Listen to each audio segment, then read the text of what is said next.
Welcome to Theory of Pets. I'm a passionate pet owner with a drive to help others like me uncover the truth about the pet industry and what goes on behind the scenes.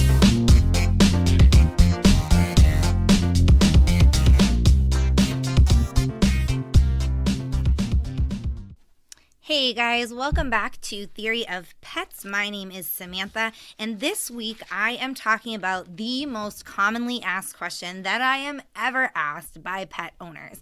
And it is, how do you save money caring for your dog?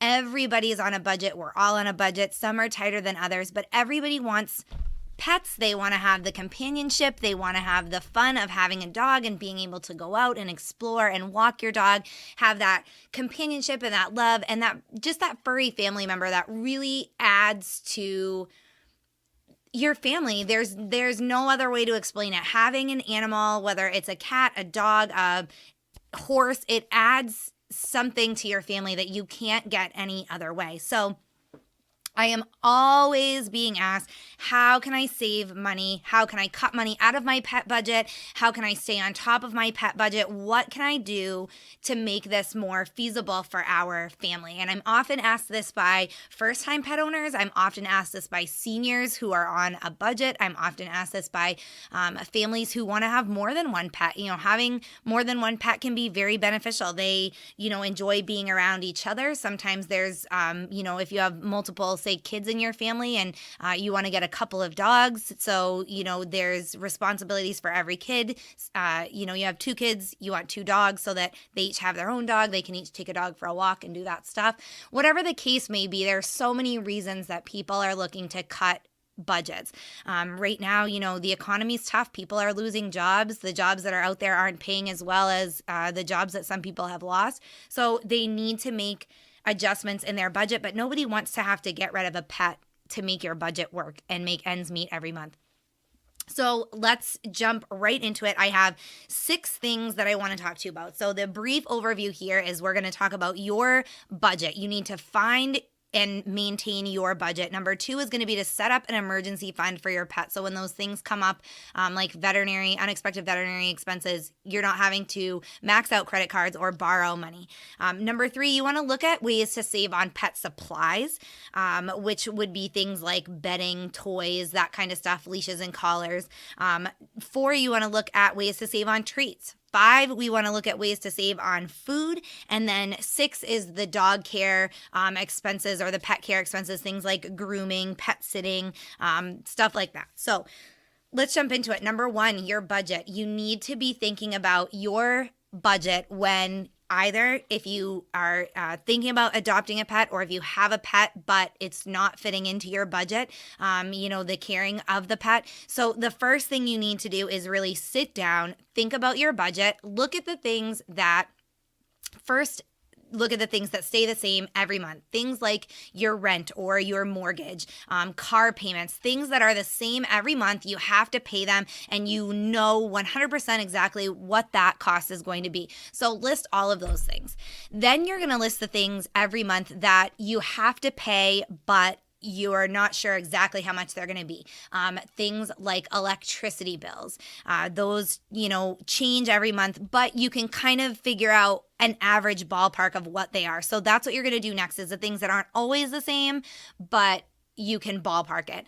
And what you want to do with those things is go on the high side. So if your electricity bill sometimes is down around $60, but some months it's up around $100, you want to go with that $100 every month, because you don't want to underestimate. And then you're going to have to take some money out of another area of your budget to make up for that. So if you can go on the high side on those months that it's $60, you're going to have an extra $40 that you can tuck away into an emergency fund, savings account, something like that.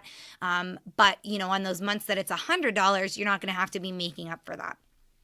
So look at your budget, figure out those things that you need to pay every month, the things that are always the same, the things that aren't always the same but have to be paid. Things like credit card bills need to go on there, cell phone bills, any loans that you might have, whether it's a vehicle payment or a personal loan, anything like that that has to be paid every month needs to go down on a piece of paper. You figure out how much you're spending every single month on these things that absolutely have to be done. And then you want to take into consideration the things that you have have to buy like groceries for your family, gas for your vehicle, things that you buy every month that don't have a set expense. You don't necessarily have to pay them. You don't necessarily have to buy groceries. If you have stuff left over from last month, you can make it work. But things that come up that aren't 100% have to pays, but they do pop up and you do have to pay them. So take that into consideration. And then what you're going to do is you're going to have pretty much a ballpark figure of what your expenses are every month. And think about every little thing. If you change the oil in your car every month and you drive through one of those places that cost you $30 or $40 to drive through, if you buy lunch for work every month, think about that stuff. While you're making out your budget, think about things. Can you cut certain things? Can you cut buying lunch every day and bring your own lunch? So think about that. Get your budget under control. And then you figure out how much you make every month, subtract what you have to spend out, and you've got this discretionary income, we call it. So that's money left over that you can use to go out to dinner, to go to the movies. It's the money where your pet budget is going to come in. So you obviously don't want to use every dime of your discretionary income. Look at it, figure out, can I spend $200 a month? Can I spend $100 a month? Can I spend $500 a month? Whatever it might be, you want to figure out what you can comfortably spend on a pet or multiple pets every month. And that becomes your pet budget. This pet budget, now don't say, I have $200 of discretionary income, so I'm going to spend $20 a month on my pet. You're not going to be able to be a pet owner for $20 a month. You need to consider food, supplies, treats, care for them. $20 a month isn't going to cover it. So maybe you need to rethink things. If you don't have a pet already, this is the time to look at things honestly and say, this isn't the time for me to have a pet. I don't have the money in my budget right now. So then go back to your budget. Look at what can I do maybe right now, maybe in the next 3 months, 6 months, 1 year. I want to be a pet owner. These are the things that I need to do. I need to pay down credit card debt, so I'm not having to spend out that much every month. Next year I'm going to be paying this car off, so I need to be, looking at that. How long can I drive this car? How long am I comfortable driving this car? Before I'm going to have to take on another car payment, can I look at a car payment that's cheaper? All of these things that you can look at, but in order to responsibly take care of a pet, you need to think about your own budget and figure out what you can realistically spend on your pet every month. So that's your budget. You've got that down. Now let's talk about a pet emergency fund, because every single pet owner, whether you have a cow, a horse, a pig, a dog, a cat, a hamster, you need to be thinking about a pet emergency fund. Now, obviously, the pet emergency fund for a hamster or a bird or a rabbit is not going to need to be nearly as much as an emergency fund for a dog or a horse. So take that into consideration. What pet do you have? What's a reasonable emergency fund going to be? Now, let's just say dogs and cats, because those are the most common pets that people have. So you're probably thinking to yourself, Samantha, what should I have? What ballpark figure should I have for a pet emergency fund? Because nobody knows. You could take your dog or your cat to the vet and they might need a $1,500, $2,000 surgery. You might take your pet to the vet. I'm going to give you an example. One of our cats had to just go to the vet a few months ago. He is double pawed, and one of his paws is actually right in the middle of two toes is how it grows in, and it grows and it curls in and around and grows back into his paw. Something that is totally random. It's not very common. It doesn't happen often, but it happened to our cat. It cost us, he had one of those claws on each of his front paws that needed to be removed. So they had to sedate him and remove those claws. That was a $650 surgery that we never would have imagined one of our cats would have needed, because I've never known a cat that needed that type of surgery before. So we feel like $1,000 for a cat is a good emergency fund. If something like that comes up, you can dip into your emergency fund for things like spaying and neutering. You can dip into your emergency fund for things like, a broken leg, or in our example, a claw growing into a paw that you never thought coming. It can be for things like if your dog or cat maybe is not eating, maybe there's a tumor growing and you need to have that tested to find out if it's cancerous or not. So for me, $1,000 is a good comfort, a good buffer as far as our cats are concerned. For dogs, it really should be up close to that $2,000 mark. You really should have a couple $1,000s just sitting in that pet emergency fund. And then, if you're talking about, say, okay, we've had a dog in the past that had tore his ACL and needed that repaired at 3 years old. This Labrador tore his ACL, and that was $2,000 surgery, and his recovery and all of that. The medication was about $2,000. We had that in our emergency fund, so we didn't have to go charge it on a credit card and pay interest. We didn't have to scrounge and look for family members to borrow money from. We didn't have to deal with any of that. It was in the bank. We were ready to go. Our dog got the care that he needed. We didn't have to wait. Some people have to wait. If your dog has a tumor, they may have to wait a few months before they have that tumor biopsied and tested to see if it's cancerous. In that time, you have no peace of mind because you're worried. Your dog might be uncomfortable depending on where the tumor is growing. Things could be getting worse if it is a cancerous tumor. Things are developing and growing and changing, and you're not able to help your pet at that time because you don't have the money. So a pet emergency fund is an absolute must for every pet owner. Those are just my personal comforting ballpark figures. You need to think about it for yourself. What can you feel comfortable having in the bank for your pet that you feel is going to cover most general emergencies? And even if it won't cover it, let's say your dog ends up having a tumor. The tumor needs to be biopsied. It comes back that it's cancerous. You have a young dog. They recommend chemotherapy or some kind of cancer treatment it's maybe going to cost you $3,000 or $4,000. You've only set aside $2,000. Maybe what would have happened, let's say the surgery, all of the care for your dog is going to be $4,000. With a 3 or 4-year-old dog, even though your dog's young, you might look at that if you have $0 in the bank and say, we can't afford this. We can't afford to put it on a credit card. We can't borrow it from family members, and we can't afford this. So you have to have your dog put down at the age of 3 or 4 years old. Whereas if you've got $2,000 in the bank already, you can say, okay, we've got half of it. So now we can put the other half on a credit card. We can borrow the other half from family members. We can make this work, and we can have our dog that's only 3 or 4 live another 8 or 10 years, and we can afford this. So it is something that's really important even for more major surgeries that are going to cost money. It's important for the little things that come up that you're not expecting. So a pet emergency fund, absolute necessary. Let's move on to number 3 on my list, which is saving on supplies. First of all, first-time pet owners, seasoned veterans, we all see things that we want to buy for our pets that we do not need. They're cute. They might be convenient. It might be something that's going to save us a little time. It might be something that's going to make our pets happy, whatever the case may be. You don't need to buy every single thing you see for your dog. If you have a Labrador Retriever and he is a double-coated dog who stays plenty warm when it's cold out, he doesn't need that jacket. Even though it looks so cute and you just can't wait to dress him up, he doesn't need it. So you need to think about the number one thing with supplies is, do we need it? Is it an expense that we need? If it fits into your budget and it's not a necessity, but you've got the money in your budget to do it, it's okay. You should still think about it and consider what's the best thing to do. Do you spend $20 on the dog jacket, or do you squirrel that $20 away into your pet emergency fund?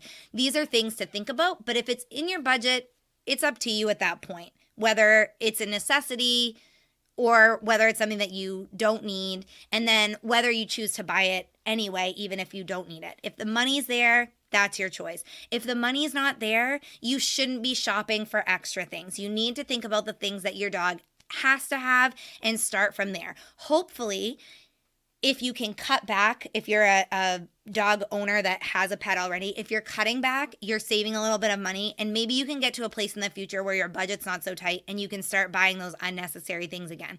If you're a first-time pet owner, not buying those unnecessary things is going to allow you to get that emergency fund built up. It's going to allow you to have some wiggle room in your budget to play around with a little bit, especially as a first-time pet owner. That's really important. So think about whether you need it, whether it's a necessity. Things that you do need. you can save where you can. And that's really important to think about. Things like dog beds, dog toys, they're necessities, but you can make them yourself for much, cheaper than what you can buy them for at a pet store. Jump online. If you're, say, you're getting a new dog, you want a dog bed, jump online and just type in DIY dog bed, DIY dog toys. You will find a million different videos and articles showing you how to quickly, easily, and affordably make your own dog supplies. I have made dog toys out of old socks and bottles. That is one of our dog's favorite things. If you put an empty water bottle inside an old tube sock, that is their favorite thing in the world to chew on. It makes a crinkly noise. It's soft on the outside. I tie a knot in the sock. So actually I tie a couple of knots in the sock, and that gives them something to chew on as well. That's softer and squishy. They love those. And it costs me absolutely nothing because, one, I'm going to throw that sock in the trash. And two, we have water bottles in our returnable I live in the state of Maine, so we can return our bottles for a 5-cent deposit. I know you can't do that in every state. So anyway, we do save our old bottles here in Maine. So we have bags of bottles that we collect and then turn in after you have a bunch of them. But we have the bottles laying around anyway. We have the socks that are just going to go in the trash. So essentially, I don't spend any money on those. It's things I've already purchased that I would just be throwing out. Dog poop bags is another thing that, of course, we all need it. You take your dog for walks, you go to the public park, whatever the case may be. You can use old shopping bags, and you don't have to use just one. Cut them into pieces, cut them in half. If you have a very small toy breed, you can cut them probably in quarters and use that plastic to scoop the poop instead of buying expensive dog poop bags. You can use old newspapers. If you subscribe to the newspaper, you can use old newspapers to clean up your dog's waste. So there are ways to save, and step outside the box, get creative with it. Where can you save money on things that you have to buy, but you can cut some of those expenses? And then the last tip that I want to give you on saving on supplies is to buy secondhand. There's nothing that says that to be a good pet owner, you have to buy brand new supplies for your dog. If you are looking for a dog crate and you're only, for example, in our house, we crate our dogs when they're puppies, when we're house training, and that's it. After that, we don't really use the crate. We still have one crate in our living room that's opened all the time. We use it as a little den, a little hideaway for our dogs. But they don't have to go in there when we're not at home anymore. They're house trained. So we use the crate for 6 months, maybe a year if our dog is a tough one to train. And that's it. So why go out and buy a new crate for $100, $200, $300 when you can buy a secondhand crate for $25, $40, $50? I see them all the time. Somebody's selling them on Facebook. You can buy them used on eBay or Amazon. There is absolutely nothing in the rule book that says that dog owners have to buy brand new products for their dogs. So keep that in mind. Now let's move on to number 4, which is treats, saving money on treats. First of all, make your own treats. They are so much cheaper than buying in the store.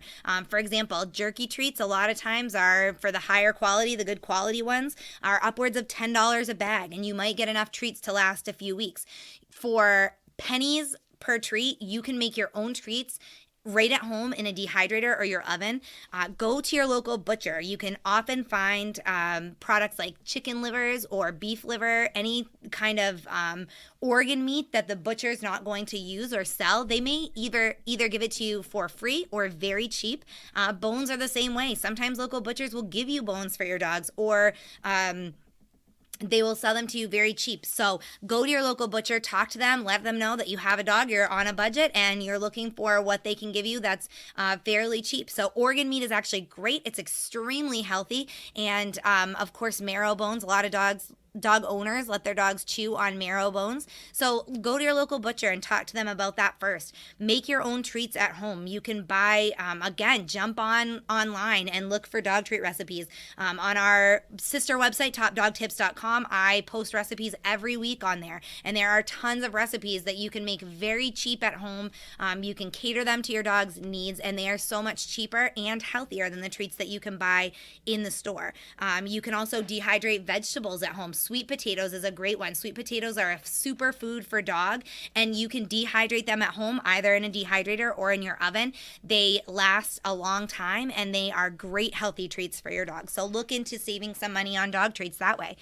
You can segue now right into number 5, and which is saving money on food.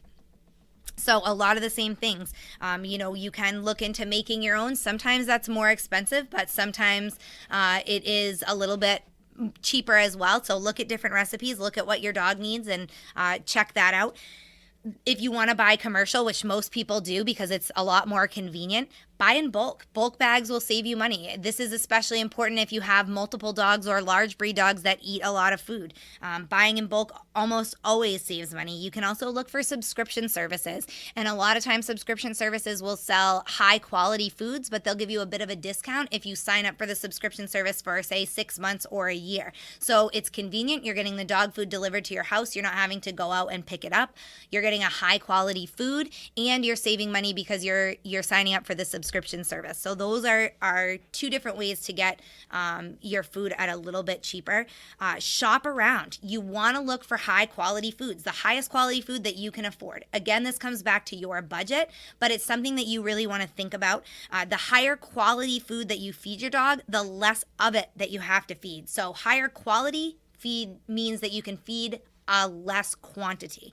And at the end of the day, you want your dog to be healthy and get the nutrition that they need, but you also want to think about cost. If you're having to feed less quantity of food, you're going to be saving more in the long run. You might be able to buy a cheaper food at a lower price, but you're having to feed more because it's full of fillers and artificial ingredients that your dog's body doesn't process. It turns it into waste, and it immediately dumps those ingredients that it doesn't want. So your dog is having to eat a higher quantity to actually get the nutrients that his body needs. So consider that. And then, of course, measure the food. Every dog food package, whether you're buying canned wet food, whether you're buying dehydrated food, whether you're buying a kibble, it tells you how much food a dog of your dog size needs. So you look at your dog's weight. There are some factors that play into it. Biggest one is activity level. If you have a young active dog, if you have a working dog, you might need to increase a little bit from what the package says, but talk to your vet about that or a canine nutritionist to see what you should be feeding your dog every day and measure it out. A lot of pet owners free feed, or they put, my dog maybe should have about 2 cups of food in the morning, 2 cups of food at night, because that's what their dog will eat. 1, you're aiding your pet in becoming obese. And 2, your dog doesn't need that much food. So their body's going to, again, process it immediately into waste. It doesn't need it, and it's going to get rid of all of the excess. So you're feeding food, you're paying to feed them more than they need, and it's costing you money is the only thing it's doing, and possibly leading to your dog being obese. So I'm going to just recap in saving money for food. Buy in bulk if you can, or look for subscription services that might be a little bit cheaper. Shop around. Look at different places. You might have your favorite place to buy dog food is your local pet store, but you may be able to get it cheaper online. So think about that. Higher quality food means you're going to be feeding less quantity. And of course, measure the quantity that you are giving your dog. So now we're going to go to number 6, which is my last tip for you guys when you're trying to save money in your pet budget, and that's dog care. And so this is everything that you need to care for your dog, from veterinary care to grooming to, any services that you might need, like a pet sitter or a boarding kennel. So first, let's talk about veterinary care. How can you save money on vet care? And of course, when your dog needs veterinary care, he needs veterinary care, but there are certain things that you can do at home. For example, flea and tick remedies. A lot of people go to the vet to get those, and oftentimes they are higher priced there. If for example, we give our dogs Capstar, which is a pill that you can feed your dog to prevent fleas and ticks. I buy Capstar online. I don't buy it from my vet. It's much cheaper online. I don't have to pay the vet visit to go in there and have my dog be given the flea and tick medication. So you can save there. So there are certain things that you can buy cheaper in other places. You don't have to get from your vet. But the biggest thing to cut down on vet care is preventative measures. Make sure that you're feeding your dog the correct amount, that you're not overfeeding. He's not going to be obese. That leads to so many health conditions. Make sure he's getting the exercise that he requires. He's moving those muscles and joints. He's burning the calories that he needs to burn. He's staying in shape. So some of those preventative measures will actually save you in the long run on vet veterinary care, and they're free. Walking your dog, measuring his food, that kind of stuff. It doesn't cost you any money. Flea and tick care is a huge preventative. It does cost you money, but it'll save you on the long run. If your dog's not getting Lyme disease from ticks and you're not having to pay for the Lyme disease treatment, you're saving money on the treatment from the diseases they would get from fleas and ticks. So grooming, DIY grooming. It is easy. It fosters the bond that you have with your pet. And it's something that you can do for so much cheaper. All you're going to need to do is buy the supplies. If you have a cat or dog that needs to be shaved, we have a long-haired cat that we shave in the summer. She goes outside, so she always gets things tangled in her fur. I shave her myself. My husband and I, he holds her while I shave her, and it works out fine. Dogs, you can cut their nails. You can clean their ears. You can clean their tear stains. You can bathe them. All of your animals you can bathe and brush on your own. So DIY dog grooming. Save the money on the professional groomer.